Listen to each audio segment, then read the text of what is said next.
Nasa a failli perdre la vie dans un accident de camion. Alors il a décidé d'épouser la première fille qu'il a vue, pour lui transférer son malheur. Tout a commencé pour qu'il soit imbattable et compense son apparence. Mais ce nom n'a attiré que moquerie. Il était l'opposé de son homonyme spatial. Il n'explorait pas le cosmos. C'était un gaspillage d'espace. Cela l'a rendu furieux au point d'étudier frénétiquement pour devenir comme Neil Armstrong. En 3e année de primaire, après avoir surpassé Kill, le pire élève de la classe, Nasa est allé trouver son institutrice. Je veux m'inscrire au lycée Tsaka. Choqué, la prof moche à 4 yeux vérifie ses notes et confirme qu'il pourrait y entrer, mais lui demande s'il a un lycée de secours. Pour rester prudent, non pas forcément de bon sens, et tente de le raisonner. Mais le gars ne céderait même pas si le pape en personne le suppliait. Il quitte la salle des profs, convaincu d'être assez intelligent pour réussir. Sur le chemin du retour, cette nuit-là, alors qu'il réfléchit,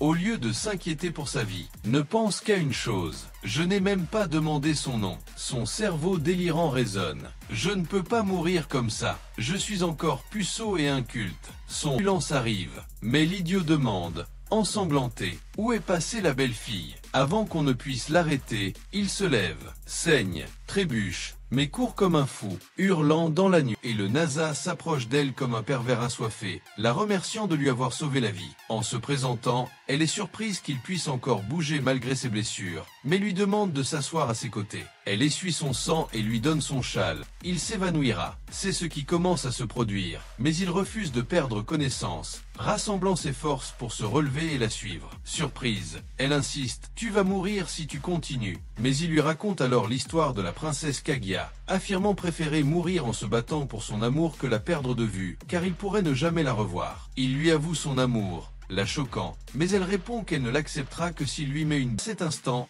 il s'effondre au sol. Des jours plus tard, il se réveille à l'hôpital, elle a disparu, mais il remercie la NASA de l'avoir envoyée. Sans elle, ce serait son enterrement. Pendant sa convalescence, il se remet à étudier comme un forcené, mais rate l'examen cette année-là. L'année suivante, il obtient le meilleur score, mais refuse toutes les offres et choisit de travailler dans divers petits boulots, espérant retrouver cette fille. À 18 ans, il loue son propre appartement quand ses parents se plaignent qu'il travaille trop. Un jour, en vérifiant ses économies, il entend frapper à la porte. En l'ouvrant, il découvre, stupéfait, son rêve devant lui. Elle se présente alors comme Tsukasa, n'ayant jamais donné son nom lors de le fait rougir instantanément. En arrivant chez lui, Nasa devient encore plus nerveux à l'idée que Tsukasa vive avec lui, et pire, qu'ils dorment ensemble. Son esprit s'emballe dans des calculs mathématiques absurdes, tentant de résoudre un problème que les chiffres ne peuvent régler. Désespéré, il décide d'acheter un lit double intermédiaire, mais en vérifiant sur Amazon, il découvre que la livraison ne sera pas immédiate. Agacé,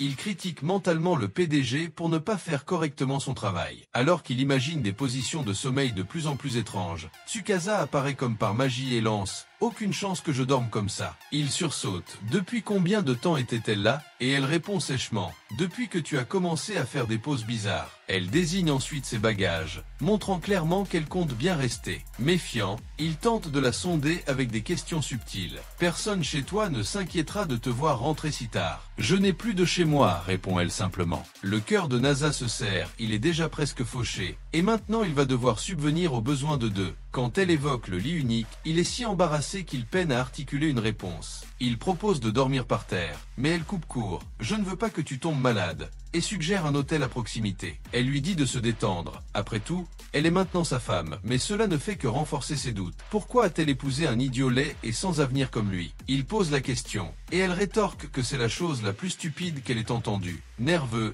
il s'énerve. C'est une question valable, on se connaît à peine. Elle retourne la situation. Et toi, pourquoi m'as-tu épousé? Éperdu, il répond, parce que je t'aime. Elle réplique, comme une évidence, moi aussi. Sinon je ne l'aurais pas fait. Il insiste, voulant savoir pourquoi elle est tombée amoureuse, mais elle esquive. Quand elle tente de partir pour l'hôtel, lui, paniqué à l'idée qu'elle disparaisse, propose qu'elle dorme chez lui et promet d'acheter un matelas supplémentaire. Il se précipite dans un magasin, et pendant que Tsukasa en choisit un, Nasa devient écarlate, imaginant que c'est presque un rendez-vous. Dans un élan, il lui attrape la main, comme s'ils étaient vraiment en train de flirter, et elle, surprise, ne la retire pas. De retour avec le nouveau matelas, Tsukasa le teste et invite Nasa à s'allonger aussi. Lui, pauvre type, a la testostérone en surchauffe, rouge comme une pivoine, terrifié que son arme courte décide de se manifester sans prévenir. Quand elle demande s'il a une salle de bain, il bégaie, honteux. Non, je vais aux toilettes publiques demain matin.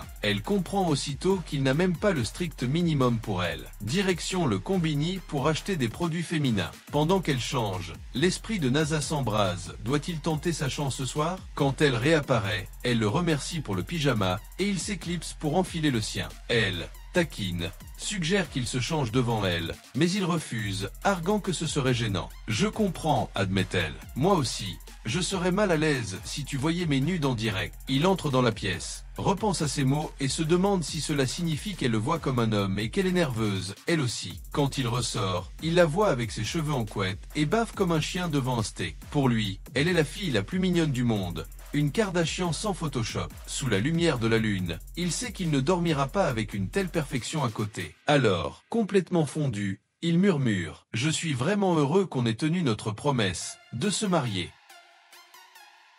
Les deux se souhaitent une bonne nuit, mais Nasa ne ferme pas l'œil, l'esprit, et son pistolet, en ébullition à l'idée d'avoir une fille qui dort chez lui pour la première fois. Il bave une fois de plus devant la beauté de Tsukasa, mais sursaute en réalisant qu'elle est une vraie kickboxeuse dans son sommeil, roulant hors du matelas. Il se lève, la replace doucement, et commence à fantasmer sur l'idée de la serrer dans ses bras ou de l'embrasser là, tout de suite, mais se retient. Il préfère qu'elle soit réveillée pour en profiter pleinement. Il retourne se coucher, juste pour voir Tsukasa se lever soudainement, toujours endormie, boire un verre d'eau, puis s'arrêter derrière lui. Nasa panique. Est-ce qu'elle envisage de l'embrasser ou de le câliner dans son sommeil? Soudain, elle s'effondre sur lui arrache sa couette et se rendort. Le lendemain matin, Tsukasa se réveille, confuse, les cheveux en bataille et deux couvertures sur elle. Elle commence à soulever son t-shirt, mais Nasa l'arrête en hurlant. Mes yeux vierges ne sont pas prêts pour un tel choc. Elle part s'habiller, et l'idiot reste là, obsédé par le décolleté entrevu. Tsukasa, comprenant tout,